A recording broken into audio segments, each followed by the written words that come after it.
Parliament ఎన్నికల ఫలితాలు వచ్చినాయి. మన నల్గొండ ఉమ్మడి జిల్లాలో 2 పార్లమెంటు సభ్యులను గెలిపించుకోవడం జరిగింది. కొందూరు రఘువీరారెడ్డి 5,60,000 ఓట్ల మెజార్టీతో గెలిచినాడు. రాష్ట్రంలో నెంబర్ 1 కాకుండా దేశంలో కూడా ఇండియా కూటమిలో నెంబర్ 1గా ఉన్నాడు. అదేవిధంగా అన్ని పార్టీల్లో చూసినట్లయితే 4వ స్థానంలో ఉన్నారు. అదేవిధంగా చామల కిరణ్ కుమార్ రెడ్డి గారు వారు కూడా మంచి మెజార్టీతో గెలిచినారు. 2,22,000 చామల కిరణ్ కుమార్ రెడ్డి గారు గెలిచినారు. వారికి హృదయపూర్వకంగా అభినందనలు తెలుపుతున్నాను. అదేవిధంగా మన సూర్యాపేట నియోజకవర్గంలో గత అసెంబ్లీ ఎన్నికల్లో మన మైనస్లో ఉంది. 4,600 ఓట్ల మైనస్తో ఉన్న దాన్ని 70,000 మెజార్టీతో తీసుకురాగలిగింది.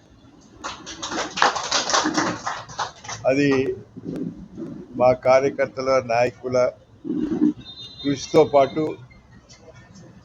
ఈ అసెంబ్లీ ఎన్నికల తర్వాత ప్రజల్లో చాలా మార్పు వచ్చింది.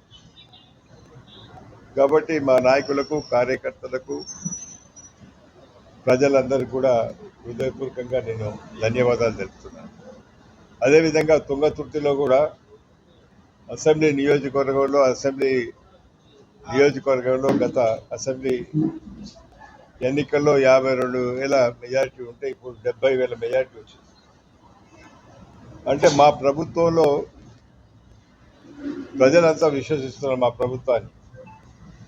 అందుగురించే మంచి మెజారిటీ వచ్చినాయని చెప్పి సందర్భంగా మనం చేస్తున్నాను. 1,05,000తోని హుజూర్ నగర్లో మన కాంగ్రెస్ పార్టీ మెజారిటీ ఉన్నది. 95,000తోని కోదాడు నియోజకవర్గంలో కాంగ్రెస్ పార్టీ మెజారిటీ వచ్చింది. 75,000తోని నాగార్జున సాగర్లో మెజారిటీ వచ్చింది. అంటే ప్రజలకు మా మీద మా ప్రభుత్వం పైన మంచి విశ్వాసం ఉండబట్టే ఈ పార్లమెంట్ ఎన్నికల్లో మనం ఘన విజయం సాధించగలిగినాం. అదేవిధంగా ఈ నియోజకవర్గంలో అసెంబ్లీ ఎన్నికల్లో జగదీశ్వర్ రెడ్డి గారు 4,600 ఓట్లతో మెజార్టీతో గెలిచినాడు. మా ప్రభుత్వ పాలన చూసిన తర్వాత ఈరోజు 70,000 మెజార్టీ వచ్చింది. ఆ మైనస్ పోగా 70,000 మెజార్టీ వచ్చింది. ఆయన ఎన్నికలప్పుడే చెప్పినాను, 100 కోట్ల పైన ఖర్చు పెట్టి గెలిచినావు తప్ప నీకు నైతికంగా గెలవలేదని చెప్పి ఆ రోజే చెప్పినాం.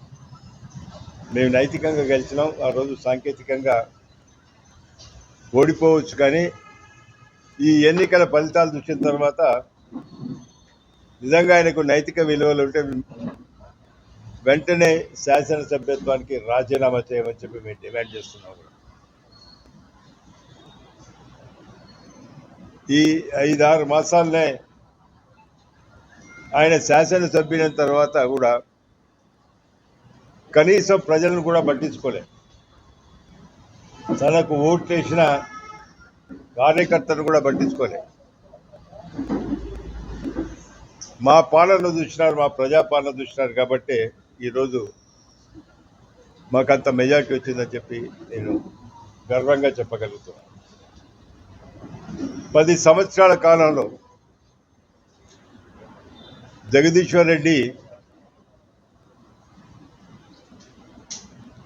ఏ డిపార్ట్మెంట్ను కూడా సమీక్ష చేయలేదు.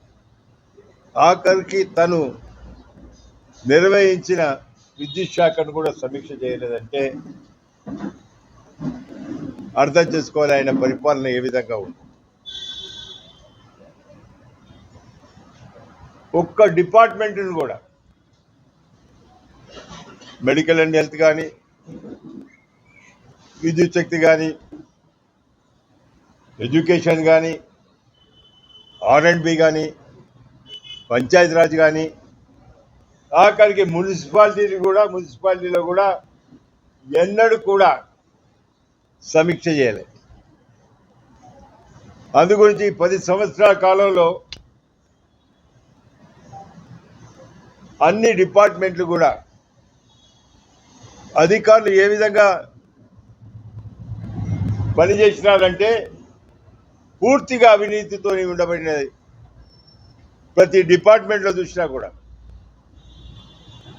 అంత అవినీతి జరగబట్టే ఈరోజు ప్రజలు అర్థం చేసుకొని మాకు 70,000 మెజార్టీ ఇచ్చినారు. మేము డిమాండ్ చేస్తున్నాం, నువ్వు రాజీనామా చేయి, ఎన్నికల మళ్ళీ పోటీ చేద్దాం. పార్లమెంట్ ఎన్నికల్లో 70,000 వచ్చింది, కానీ రేపు నువ్వు రాజీనామా చేసి ఎన్నికలు వస్తే 1,00,000 మెజార్టీతో మేము గెలవబోతున్నామని చెప్పి నువ్వు చేసిన అవినీతి అంతా బయటికి తీసుకొస్తాను. ఎన్నికలు అయిపోయినాయి. ఈరోజు గ్రాడ్యుయేట్ ఎమ్మెల్సీ ఎన్నికల ఫలితాలు ఉన్నాయి. దాంట్లో కూడా మా తీన్మార్ మల్లన్న మంచి మెజార్టీతో గెలవబోతున్నాడని కూడా ఈ సందర్భంగా మనం చూస్తున్నాం. ఈ ఎన్నికల తర్వాత మేము అభివృద్ధి పైన పూర్తిగా కాన్సన్ట్రేట్ చేయాలని ఆలోచనతో ఉన్నామని చెప్పి ఈ సందర్భంగా మనవి చేస్తున్నాను. ప్రతి డిపార్ట్మెంట్ కూడా సమీక్ష చేయదలుచుకున్నాం. మన జిల్లాలో ఉండబడిన, ఉమ్మడి జిల్లాలో ఉండబడిన 2 మంత్రులు ఉత్తమ్ కుమార్ రెడ్డి గారిని, అదేవిధంగా R&B మినిస్టర్ వెంకటరెడ్డి గారిని, ఇన్ఛార్జ్ మినిస్టర్ తుమ్మల నాగేశ్వరరావు గారిని, వారే కాకుండా ప్రతి మంత్రిని కూడా తీసుకొచ్చి ప్రతి డిపార్ట్మెంట్ సమీక్ష చేయించేసి ఇతరులు చేసిన తప్పులే కాకుండా మేము ఒక ప్రణాళికాబద్ధంగా ఈ నియోజకవర్గాన్ని అభివృద్ధి చేయాలనే ఆలోచనతో ఉన్నాం. త్వరలోనే సమీక్ష సమావేశాలు ఉంటాయని కూడా ఈ సందర్భంగా మనవి చేస్తున్నాను. విపరీతమైన కరప్షన్ జరిగింది. ఎస్సీ కార్పొరేషన్లో చూసినట్టయితే కరప్షనే, దళిత బంధులో కరప్షనే, ఏదైతే బర్ల స్కీమ్ వస్తే దాంట్లో కరప్షనే. ఇలా బర్రెలు దళిత బంధులో ఇవన్నీ కూడా ఇవ్వలే. కొంతమందికి ఎవరికి ఇచ్చిరా అంటే ఉద్యోగం చేసుకునే వాళ్ళకు మాత్రమే దళిత బంధు చేరింది తప్ప సామాన్య దళితునికి దళిత బంధు చేరలేదని చెప్పి ఈ సందర్భంగా మనం చేస్తాం.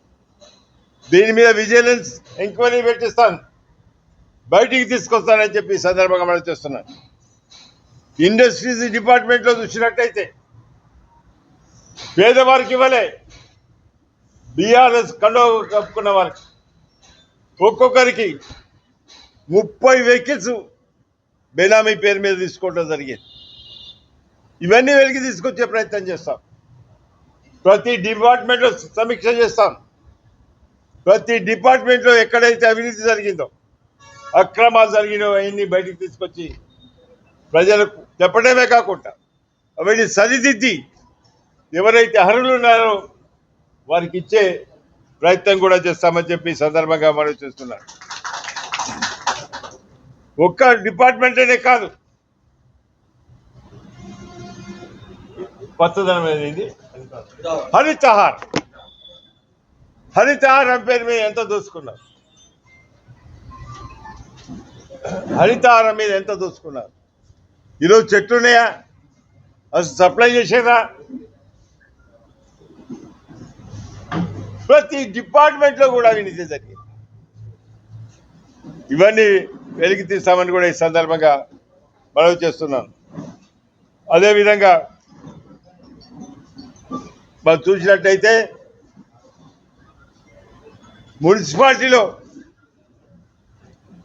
చూస్తే ఇంత అవినీతితో పాటు ఒక ప్లానింగ్ లేదు. వెంచర్స్ చాలా వచ్చినాయి. ఆ వెంచర్స్ చూసినట్టయితే అన్నీ ఏ విధంగా ఉన్నాయంటే ఇల్లు కట్టుకోకుండా కూడా డబ్బులు తీసుకొని ఇంటి నెంబర్లు ఇచ్చినారు. ఇవన్నీ బయటికి తీసుకొస్తాం. ఎవరైతే తప్పు చేసినారో వారిపైన తప్పనిసరిగా యాక్షన్ తీసుకుంటామని చెప్పి ఈ సందర్భంగా మనం చేస్తున్నాం. అందుగురించే మంత్రులను పిలిపిస్తాం, అధికారులతో సమీక్ష చేయించేసి ఎక్కడైతే 10 సంవత్సరాల నుంచి పొరపాటు జరిగిన, అక్రమాలు జరిగినాయో, అవినీతి జరిగినాయో బయటికి తీసుకొస్తామని చెప్పి ఈ సందర్భంగా మనం చూస్తున్నాం. రోడ్లు వర్షాలు వస్తే వాగులు రోడ్ల మించి పోతుంటే ప్రయాణికులు చాలా అవస్థలు పడుతున్నారు. ఇదోలో నేను ప్రతిపక్ష నాయకునిగా ఎన్నో సందర్భాల్లో చెప్పినాను. రేపు R&B మినిస్టర్ గారితో ఇప్పటివరకే ప్రతిపాదనలు పంపినాం. వారితో సమీక్ష చేయించేసి ఎక్కడైతే R&B రోడ్లే కాకుండా పంచాయతీ రోడ్లు కానీ లింక్ రోడ్స్ అన్ని కూడా ఓ ప్రణాళికాబద్ధంగా చేయాలనే ఆలోచనతో ఉన్నాం. ఇరిగేషన్ మంత్రి గారితో ఏదైతే మనకు ఉండబడిన 3 ప్రాజెక్ట్స్, నాగార్జున సాగర్ ప్రాజెక్టు కింద లెఫ్ట్ కెనాల్ కింద ఉండబడిన లిఫ్ట్స్ కానీ, అదేవిధంగా SRSP సెకండ్ స్టేజ్ కింద భూములు కానీ, మూసి కింద భూములు కానీ ప్రతి ఎకరాకు 2 పంటలు నీళ్లు వచ్చేటట్టు కూడా ప్రణాళిక తయారు చేయబోతున్నామని చెప్పి ఈ సందర్భంగా మనం చూస్తున్నాం. ఇక మంచినీటి విషయంలో చూసినట్టయితే మిషన్ భగీరథ అనే పేరుతోని ఇయాటి కూడా కొన్ని గ్రామాలకు మంచినీటి సౌకర్యం లేదు. మంచినీటి సౌకర్యం లేని ప్రతి గ్రామానికి కూడా మంచినీటి సౌకర్యం కల్పిస్తామని కూడా ఈ సందర్భంగా మనం చూస్తున్నాం. అదేవిధంగా రైతు సమస్యలు, రైతు సదస్సులు పెట్టిస్తాం. ఏదైతే చిన్న చిన్న సమస్యలు ఉన్నాయో రైతు సదస్సుల ద్వారా వాటిని కూడా పరిష్కారం చేస్తామని చెప్పి ఈ సందర్భంగా మనం చూస్తున్నాం. డబుల్ బెడ్రూమ్లు కట్టించిన ఏదైతే ఎలక్షన్ చేసినారో అవన్నీ కూడా రద్దు చేయించి ఎవరైతే బీదవారు ఉన్నారో వారికి వచ్చేటట్టు కూడా ఏర్పాటు చేస్తామని కూడా ఈ సందర్భంగా మనం చూస్తున్నాం. అదేవిధంగా మనకు జిల్లా హెడ్ క్వార్టర్ కాబట్టి మెడికల్ కాలేజ్ వచ్చింది. అదొక గవర్నమెంట్ పాలసీ. ప్రతి జిల్లా హెడ్ క్వార్టర్లో మెడికల్ కాలేజ్ ఉండాలనే ఆలోచనతో ఆ రోజు ఉండబడిన ప్రభుత్వం కానీ మా ప్రభుత్వంలో కానీ జిల్లాలో తప్పనిసరిగా మెడికల్ కాలేజ్ కావాలని ఆలోచనతో ఆ రోజు హాస్పిటల్, కొత్త హాస్పిటల్ను ప్రారంభించే కార్యక్రమం మొదలుపెట్టాం. అది కూడా త్వరలో పూర్తి చేస్తాం. ప్రజలకు సౌకర్యంగా ఉండే విధంగా హాస్పిటల్ కూడా పునరుద్ధరిస్తున్నామని చెప్పి ఈ సందర్భంగా మనవి చేస్తున్నాను. ఇంకా చాలా ఉన్నాయి. ఏదైనా కూడా ఒక ప్రణాళిక తయారు చేసి, ఈ ఎన్నికలు అయిపోయినాయి, లోకల్ బాడీస్ వస్తాయి, ఆ లోపల మేమంతా ఒక ప్లానింగ్ చేసేసి మన నియోజకవర్గంలో 1679 లీడ్ వచ్చింది టౌన్ వరకు. సెకండ్ ప్లేస్ బీజేపీ, మాకు 39,859 వస్తే బీజేపీకి 18,180 వచ్చినాయి. బీఆర్ఎస్కు 11,463 వచ్చింది. 10 సంవత్సరాలైన మంత్రి ఇప్పుడు ఎమ్మెల్యే, మున్సిపాలిటీ వాళ్ళ చేతులు ఉంది. ఇది రిజల్ట్.